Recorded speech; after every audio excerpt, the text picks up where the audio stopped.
Aggressive marketing करते हैं। Aggressive मतलब क्या? अगेन बदले में पैसा।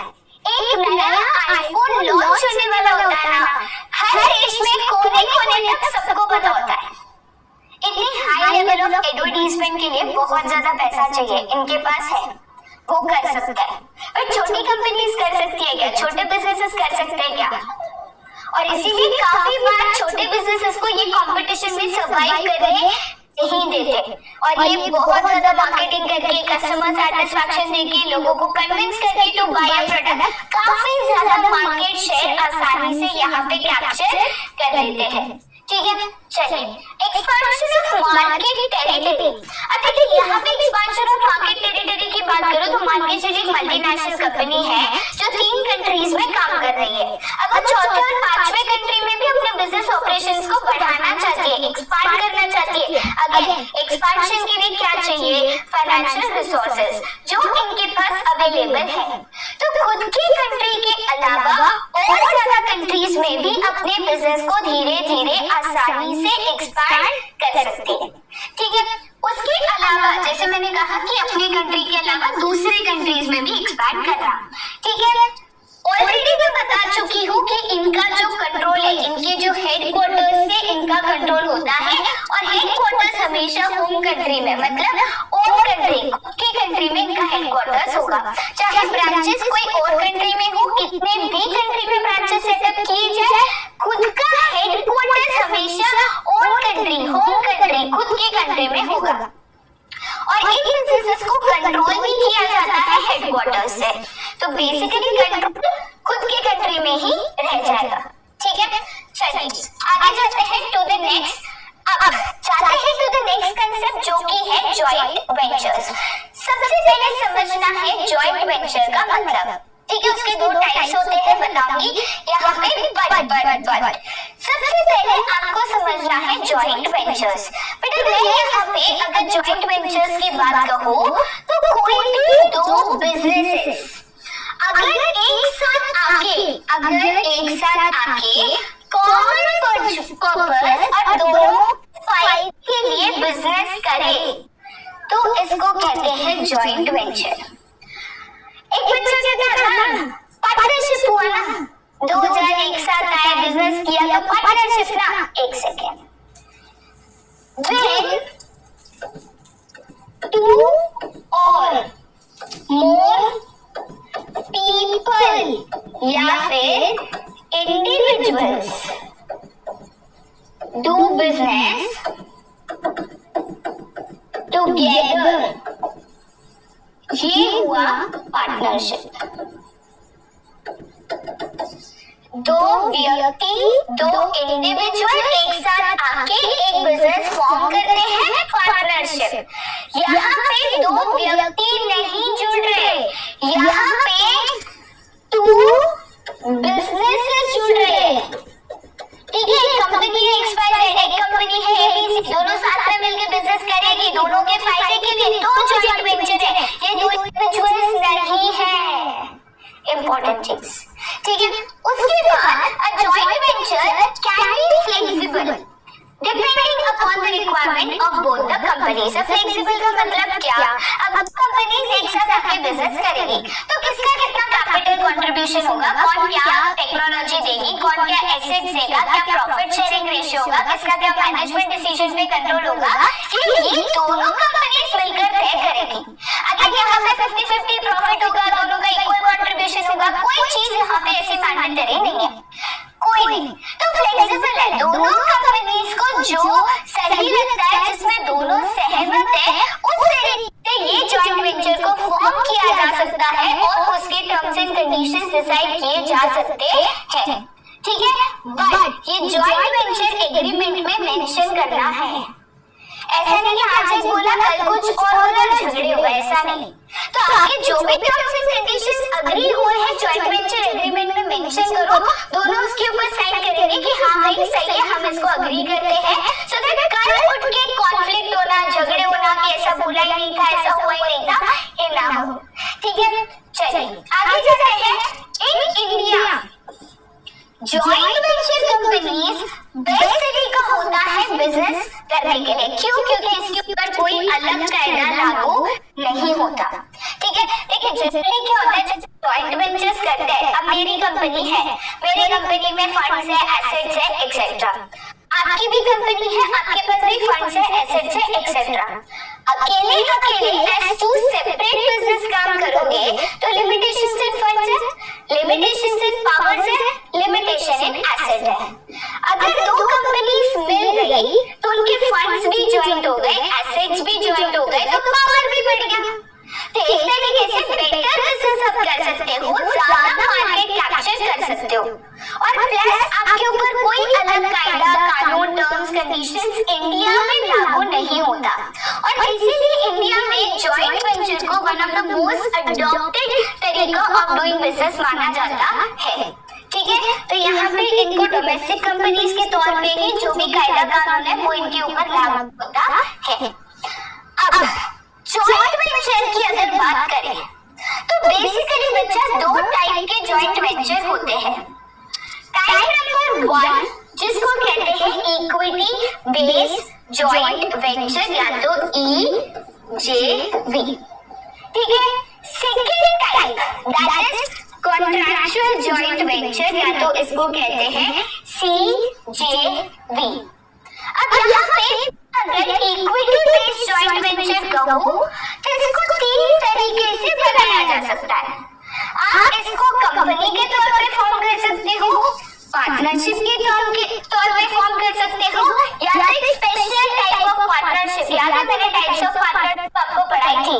ठीक है, तो यहाँ पे on the basis of liability, right, तो यहाँ पे एक तो जनरल पार्टनरशिप है, चलो वो तो नॉर्मल हो गए, सबकी लायबिलिटी यहाँ पे अनलिमिटेड है, बट एक special type of partnership limited partnership या लिमिटेड लायबिलिटी पार्टनरशिप जहाँ पे एक की लायबिलिटी अनलिमिटेड होगी कि सबकी लिमिटेड।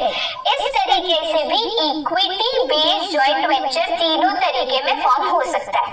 सोल प्रोप्राइटरशिप नहीं हो सकता भाई, यहाँ पे एक ही व्यक्ति है। कोऑपरेटिव सोसाइटी नहीं हो सकता है क्योंकि उनका अल्टीमेट एम प्रॉफिट ही नहीं है। ठीक है, तो या तो पार्टनरशिप हो सकता है जिसमें 2 टाइप है, या तो यहाँ पे in the form of joint of company हो सकता है।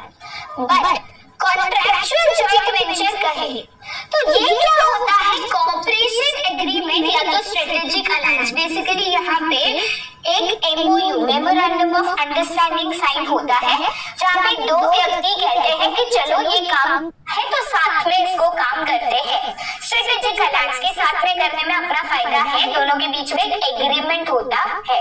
आगे डिटेल समझा रही हूँ। ठीक है, चलिए सबसे पहले हम यहाँ पे देखते हैं what do you mean by contractual based joint venture या तो जैसे मैंने कहा CJV। ठीक है, सबसे पहले कॉन्ट्रैक्चुअल बेस्ड जॉइंट वेंचर में कोई भी new jointly owned entity create नहीं होती। एग्जांपल देती हूँ, मान के चलिए 2 कंपनीज है ABC limited and XYZ limited. ये दोनों कंपनीज मिलकर जॉइंट वेंचर करना चाहती है। तो ये दोनों कंपनीज क्या करेगी, इनके बीच में एक अग्रीमेंट होगा जिसमें इनके terms and conditions of joint venture सब कुछ मेंशन्ड होगा। उसके बाद वो साथ में मिलकर कोई पर्टिकुलर बिजनेस या प्रोजेक्ट को करेगी।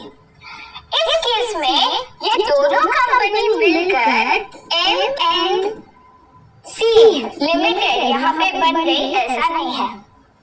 2 कंपनीज की आइडेंटिटी नाम अलग है, एक का ABC है, एक का XYZ है, वो अलग ही रहेगा। दोनों मर्ज होके एक कंपनी बन गई, नई कंपनी फॉर्म हो गई, नो, दोनों अलग ही रहेगी, याद रखना। ठीक है, सेकंड चीज, देयर इज ओनली एग्रीमेंट जहाँ पे वो कहते हैं हम साथ में काम करेंगे, दोनों ही कंपनी बन जाएंगे, नो 2 डिफरेंट कंपनीज है, डिफरेंट ही रहेगी, वैसे एग्रीमेंट होगा कि हम दोनों जो है साथ मिलके कोई एक पर्टिकुलर काम को करेंगे। बेस्ट एग्जांपल इसका कोई भी फ्रेंचाइजी ले लो, चाहे वो मैकडॉनल्ड्स हो, डोमिनोज हो, स्टारबक्स हो, CCD हो, बेस्ट एग्जांपल इसका एक फ्रेंचाइजी है जहाँ पे सामने वाला व्यक्ति अपना जो नाम है देता है कि चल साथ में मिलके बिजनेस करेंगे, तू जो स्टोर है वहाँ पे सेटअप कर ले, उसका एक प्रॉफिट जो है फ्रेंचाइजर को जाता है जिसकी वो कंपनी होती है। बेसिक सा एग्जांपल है। ठीक है, चलिए आगे जाते हैं। अब कुछ कॉन्ट्रैक्चुअल वेंचर के की एलिमेंट्स, मतलब इसमें क्या होता है एग्जैक्टली। ठीक है, सबसे पहली चीज यहाँ पे दो या दो से ज्यादा कंपनीज एक साथ आके बिजनेस कर सकती है। अब जाहिर सी बात है, आप एक साथ जुड़ के बिजनेस तभी करोगे जब आपका एक कॉमन इंटेंशन है, जब आपका एक कॉमन फोकस है, कॉमन टारगेट है और इसमें सबका बेनिफिट है।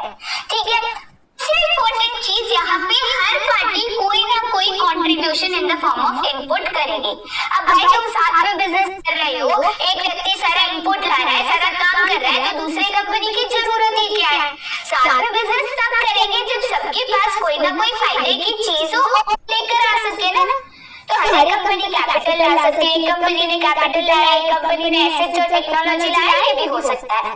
ठीक है, बट हर कंपनी का कंट्रीब्यूशन होगा।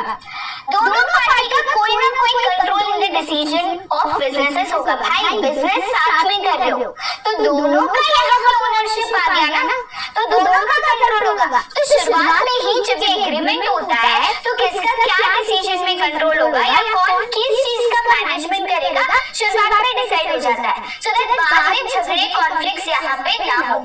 ठीक है, नेक्स्ट चीज, relationship is not a transaction to transaction relationship. मतलब क्या कि यहाँ पे ऐसा नहीं एक काम किया चलो खत्म, नो। जनरली लॉन्गर ड्यूरेशन का रिलेशनशिप होता है जहाँ हम एक लॉन्ग टर्म गोल को पूरा करने के लिए एक साथ आते हैं। तो 2-4 महीने में जॉइंट वेंचर खत्म हो गया, ऐसा वाला सीन यहाँ पे नहीं होता। इसी को क्या कहते हैं? कॉन्ट्रैक्चुअल बेस्ड जॉइंट वेंचर कहते हैं। ठीक है, उसके बाद जो नेक्स्ट पार्ट आता है उसको कहते हैं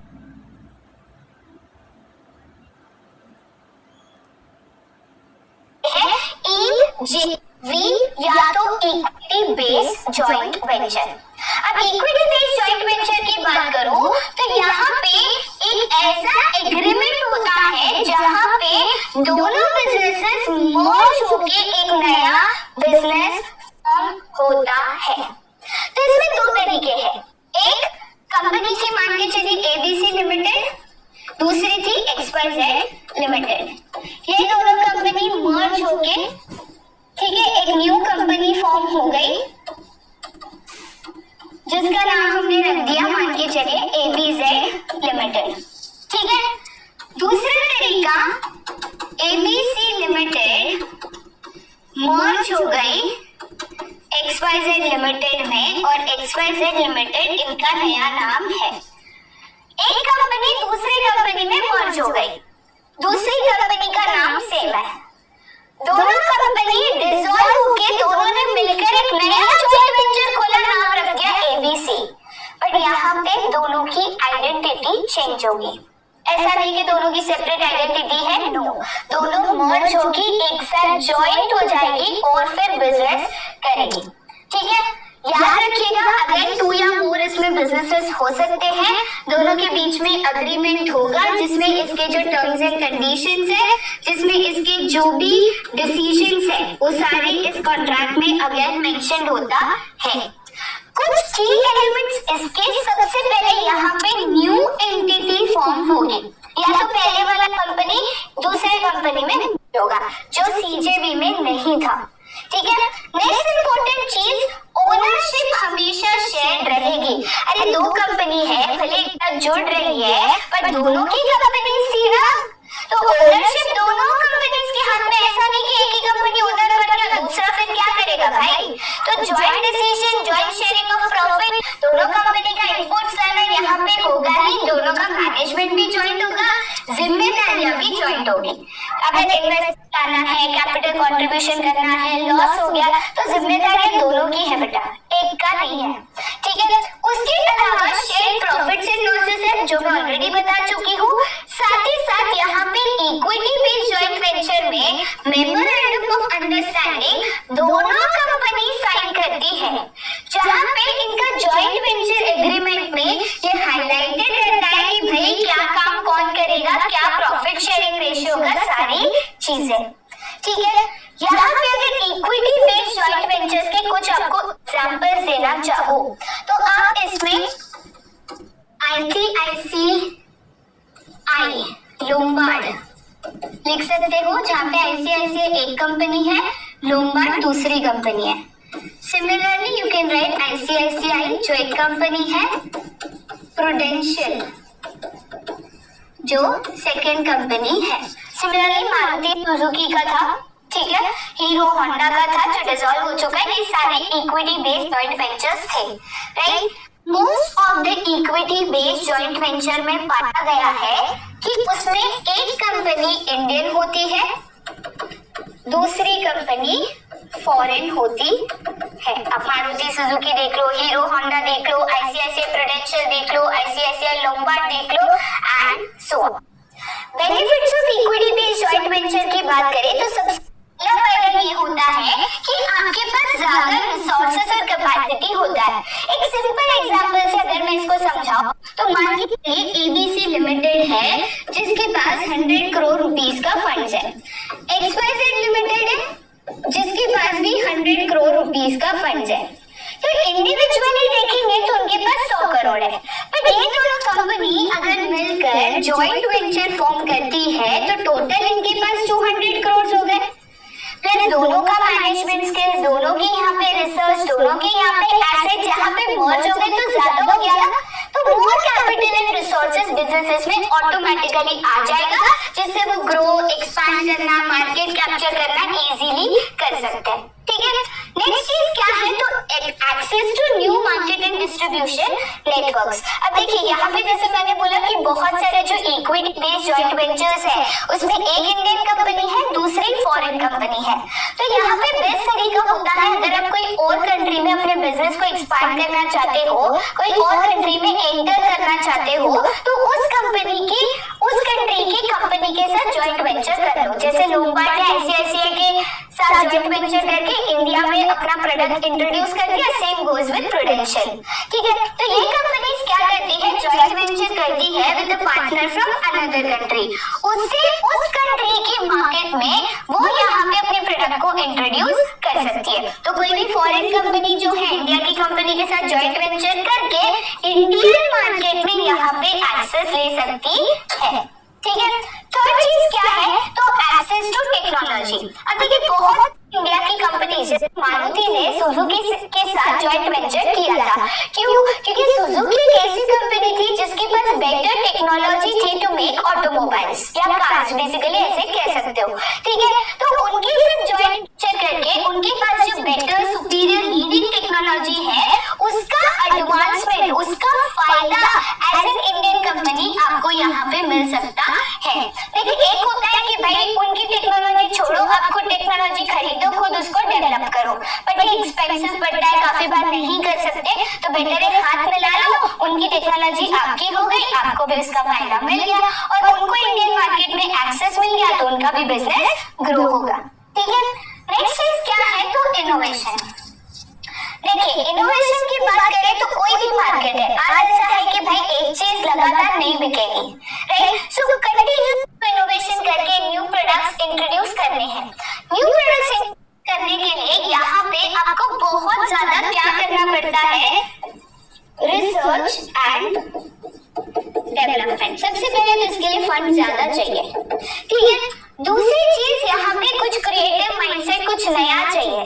तो हम जनरली क्या करते हैं, जॉइंट वेंचर्स को करके यहाँ पे बिजनेसेस को एक मौका मिलता है कि कुछ नया मार्केट में वो इंट्रोड्यूस कर सके। अब देखिए मेरा प्रोडक्ट तो मैं सेल कर ही रही थी, जॉइंट वेंचर करके किसी और का बनाया हुआ प्रोडक्ट मेरे प्रोडक्ट के आइडिया के साथ मर्ज करके भी मैं उसको सेल कर सकती हूँ ना।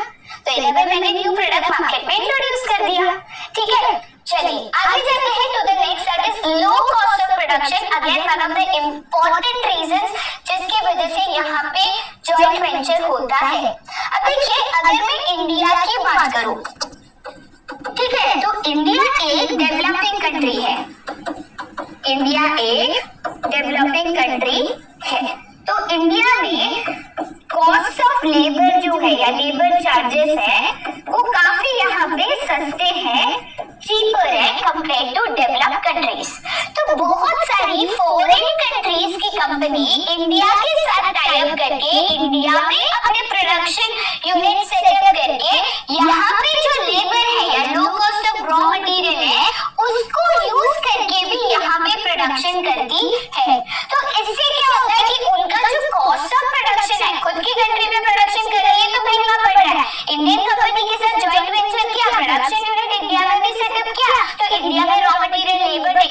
सस्ते दामों पे अवेलेबल है, तो इनका जो कॉस्ट ऑफ प्रोडक्शन है वो यहाँ पे रिड्यूस हो सकता है। ठीक है, एक रीजन जॉइंट वेंचर का ये भी होता है तो ब्रांड नेम। देखिए बहुत कंपनीज फेमस होती है, लोग उनको जानते हैं because of the brand reputation, उनका एक नाम हो जाता है मार्केट में जिसको हम कहते हैं ब्रांड।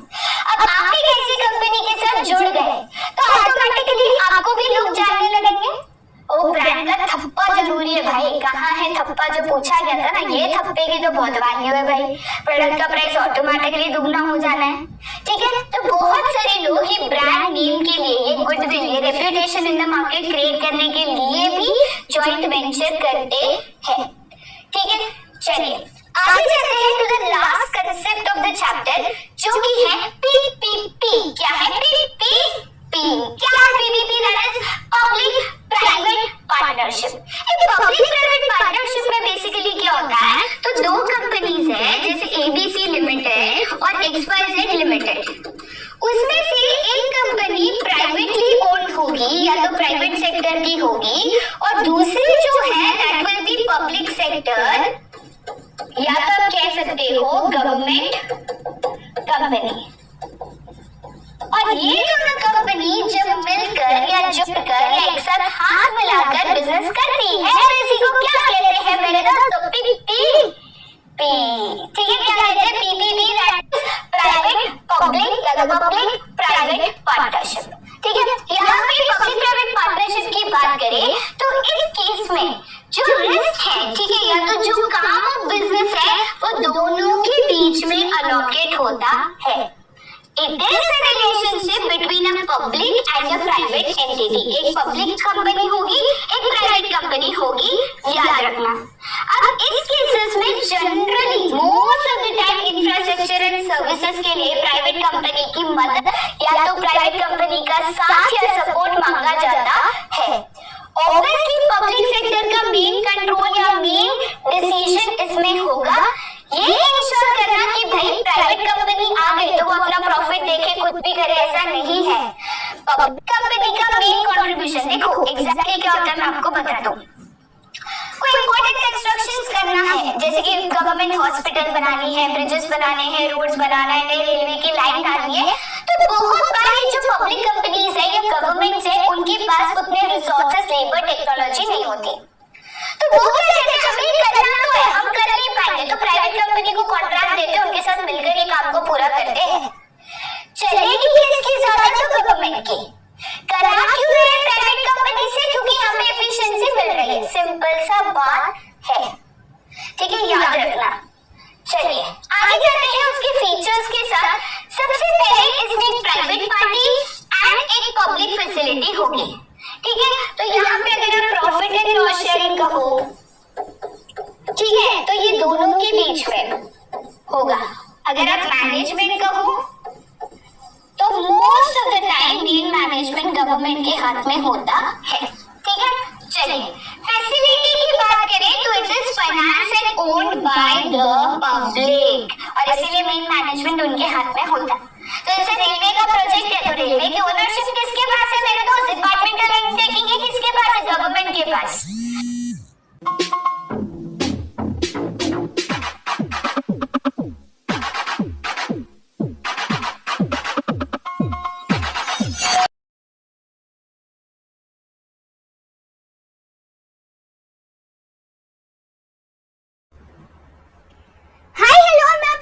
बहुत स्वागत करती हूँ हमारे इस सेशन नंबर 3 ऑफ पेस में।